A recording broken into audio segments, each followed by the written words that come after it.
Hi, what's your name? Hello, my name's Grace. Grace, go ahead. That's the whole point of the Bible right there. Did you hear that? Grace. Grace is the whole point of the Bible.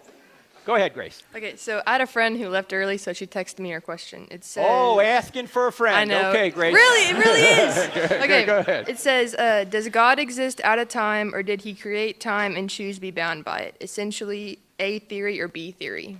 Oh, great. Question about A theory or B theory of time. First of all, you got to distinguish between the A theory and the B theory of time. The A theory is the theory that the common sense view of time, there's a past, present, and future and all this. And, we transition through that. The B theory is that there is none of this transition. It's almost like one eternal now, if I understand it correctly. And I don't see any reason to believe that. God is outside of time. Yeah.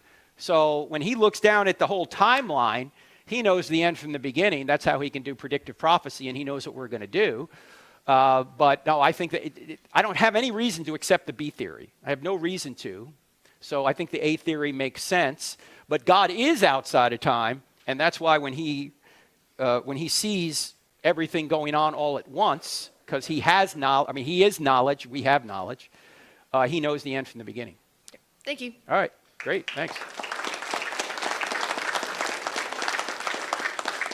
By the way, a friend of mine puts the entire Bible this way. Think about this. God created it, we broke it, Jesus fixed it. God created it, we broke it, Jesus fixed it. And the means by which Jesus fixed it? Grace, right? He gives us grace because he came to earth and took our punishment upon himself. And you simply accept what he's done rather than work for it. The A theory of time is the common sense understanding that time flows in a sequence past, present, and future. We experience time as a linear progression where events happen one after the other. The B theory of time suggests that all points in time past, present, and future exist simultaneously, almost like a fixed timeline where all moments are equally real. In this view, time is more like a dimension where every event is already present, rather than something that unfolds progressively. The student's question is asking whether God is confined to experiencing time as we do, A theory, or whether he transcends time and sees all moments, past, present, and future, simultaneously, B theory. The Bible offers insight into the nature of God's relationship with time, suggesting that God exists outside of time. In Isaiah 46:9-10, God declares, "I am God, and there is none like me," declaring the end from the beginning and from ancient times things not yet done. This verse indicates that God sees all of history.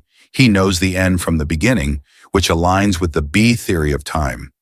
This concept of God's omniscience and omnipresence over time is also reflected in Psalm 90, verse 4, which states, "For 1,000 years in your sight are like a day that has just gone by, or like a watch in the night."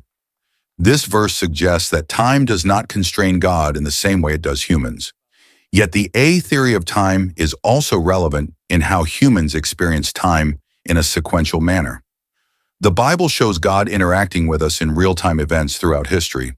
In Genesis 1, creation is described in a sequence of days, indicating a linear progression of events from a human perspective.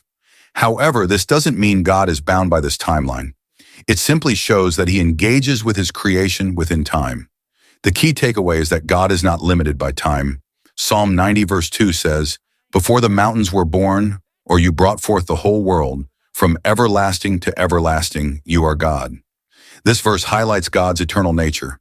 He existed before time began and will continue after time, as we know it ends. Additionally, Hebrews 13:8 states, "Jesus Christ is the same yesterday, today, and forever," emphasizing God's unchanging nature despite the passage of time. While we are bound to time's constraints, God, being eternal, sees all moments at once. This is why God's plans are trustworthy. He already knows how everything will unfold. Both A theory and B theory of time offer valuable perspectives when thinking about God and time. From our viewpoint, time progresses in a linear fashion, but God, who created time, exists outside of it and sees all events simultaneously. God's eternal nature assures us that he is sovereign over all history and is actively working within time to fulfill his divine purpose. If you enjoyed this video, don't forget to check out the rest of our content.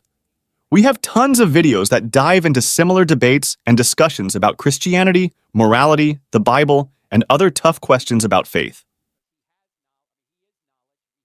Whether you're curious about the Bible's authority, want to explore Christian apologetics, or just love hearing debates with skeptics, we've got something for you. Explore our channel for more answers to the big questions and gain a deeper understanding of these important topics. Don't miss out. There's so much more to discover.